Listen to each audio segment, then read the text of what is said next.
ஆன்மீக சொற்பொழிவாளரா நான் நிறைய கேலி கிண்டல்லாம் சந்திச்சிட்டு இருக்கேன் சார்.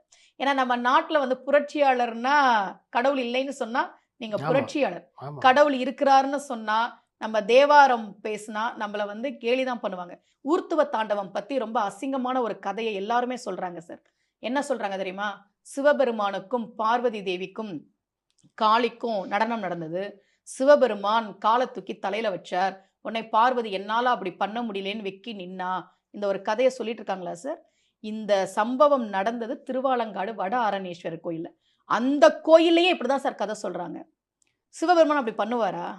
தன்னுடைய உடம்புல பார்வதி தேவிக்கு பாதி பாகத்தை கொடுத்த சிவபெருமான் காலை தூக்கி தலையில வச்சுட்டு உன்னால அப்படி பண்ண முடியலன்னு சிரிப்பானா? ஆனா தேடி தேடி தேடி தேடி படிக்கும்போது ரொம்ப அற்புதமான ஒரு விஷயம் கிடைச்சது சார். கோயம்புத்தூர் பக்கத்துல பன்னிமடைன்னு ஒரு ஊர் இருக்கு. அந்த ஊர்ல இருக்கிற எல்லாரும் வந்து ஊர் பேரை சொல்லவே வெக்கப்படுறாங்க. பன்னிமடையா நீ? பன்னிமடையில இருந்து வந்துட்டியா? பன்னிமடை காரணா நீ? ஆனா அந்த ஊரோட உண்மையான பேர் என்ன தெரியுமா சார்? பன்னீர் மடை.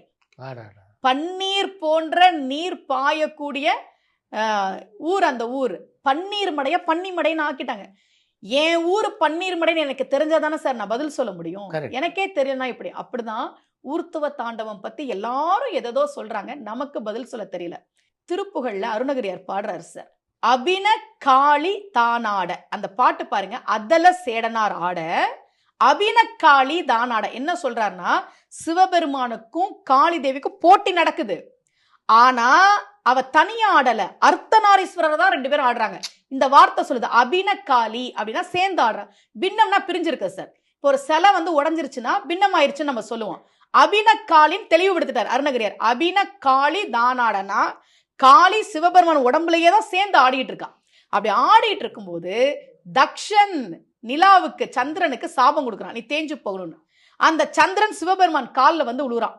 சிவபெருமானே நீங்க தான் காப்பாற்றணும், என்னுடைய மாமனார் தக்ஷன் எனக்கு சாபம் கொடுத்து நான் தேஞ்சுக்கிட்டே இருக்கேன். கரெக்டா 3ஆம் பிறை அன்னைக்கு வந்தானா.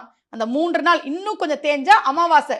அப்ப சிவபெருமான் என்ன பண்ணாரா, நான் சாப விமோச்சனம் கொடுக்குறேன், அவன் கொடுத்த சாபம் இருக்கட்டும், நான் வந்து நீ வளருவன்னு சொல்லி நான் உனக்கு சாப விமோச்சனம் கொடுக்குறேன்னு அந்த 3ஆம் பிறையா இருந்த சந்திரன் ஆடிக்கிட்டு இருக்கும் போதே அப்படியே காலில் தூக்கி தலையில வச்சாராம். உடன் ஆடிக்கிட்டு இருந்த காளி பார்த்தா, காலில் விழுந்த ஒருத்தனை தலையில தூக்கி வைக்கிறியப்பா, இந்த காருண்யத்தை என்னால கூட பண்ண முடியாதுன்னு வெட்கினாலாம். ஒருத்த காலில் வந்து உழுறாண்டா, சரி போன்னு சொல்லாம தூக்கி தலையில வைக்கிறியே, இந்த காருண்யம் எனக்கு வருமானு தெரியலேன்னு தான் பார்வதி விலகி நின்னாலாம். இதுக்கு எப்படியெல்லாம் கதை சொல்லி நமக்கு விளக்கம் சொல்ல தெரிஞ்சாதானே சார் நம்ம சொல்ல முடியும்.